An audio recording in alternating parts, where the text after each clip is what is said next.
Exam tips RPF constable परीक्षा 2025। 100 tricks का सटीक उपयोग करना कैसे सीखें। रेलवे सुरक्षा बल आरपीएफ देश के रेलवे नेटवर्क की सुरक्षा में महत्वपूर्ण भूमिका निभाता है और इस प्रतिष्ठित संगठन में कांस्टेबल का बनना लाखों छात्रों का सपना होता है। इसके लिए भारतीय रेलवे समय समय पर आरपीएफ कांस्टेबल की परीक्षा आयोजित करता रहता है। इस साल भी 2 मार्च से 20 मार्च तक आरपीएफ कांस्टेबल परीक्षा 2025 का आयोजन किया जाएगा। अगर आप भी इस परीक्षा में शामिल होने जा रहे हैं तो कुछ बातों को ज़हन में रखना आपके लिए बेहद ज़रूरी है। अगले चरण में शामिल होने के लिए इस परीक्षा में न्यूनतम योग्यता अंक हासिल करना अनिवार्य है।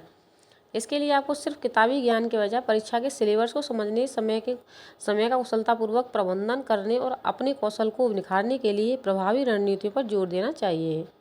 अभ्यास है ज़रूरी। परीक्षा पैटर्न और सिलेबस को समझकर तैयारी करने पर जोर दें, इससे आप महत्वपूर्ण विषयों पर ध्यान केंद्रित कर पाएंगे। यह एक कंप्यूटर आधारित परीक्षा सीबीटी है। परीक्षा में 35% सामान्य अंकगणित और 35% रीजनिंग से होंगे। थोड़ा सा अभ्यास करके इन प्रश्नों को आसानी से हल किया जा सकता है।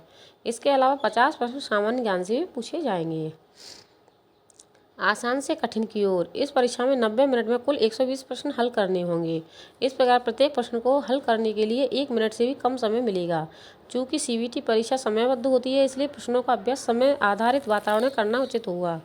जटिल और कठिन प्रश्नों पर समय बर्बाद करने के बजाय उन्हें छोड़कर अगले प्रश्न की ओर बढ़ जाना उचित होगा। पहले आसान सवालों के जवाब दें, इसके बाद कठिन प्रश्नों को हल करने का प्रयास करना चाहिए। गणित, रीजनिंग और एनसीईआरटी। गणित और रीजनिंग के प्रश्नों का स्तर हाई स्कूल के समकक्ष होगा। इसके लिए गणित और रीजनिंग के फार्मूले, ट्रिक्स तरीकों का अधिक से अधिक अभ्यास करें। साथ ही विगत वर्षों में विभिन्न परीक्षाओं में पूछे गए प्रश्नों को हल करते रहें। सामान्य ज्ञान के प्रश्नों की प्रगति थोड़ी जटिल होगी। इसके लिए कक्षा 6 से 10 तक की एनसीईआरटी की पुस्तकों के साथ सामान्य ज्ञान की मानक पुस्तकों से अध्ययन करें।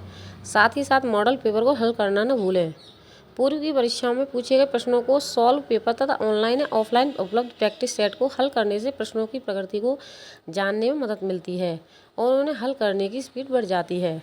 सावधानी बरतें। परीक्षा में गलत उत्तर देने पर 1/3 अंक काट लिए जाते हैं। इसके लिए उत्तर का चयन के दौरान सावधानी बरतें और तुक्केबाजी करने से बचें। आपने जो कुछ पहले पढ़ लिया है, हर सप्ताह उसे दोहराने के लिए कुछ समय ज़रूर निकालें।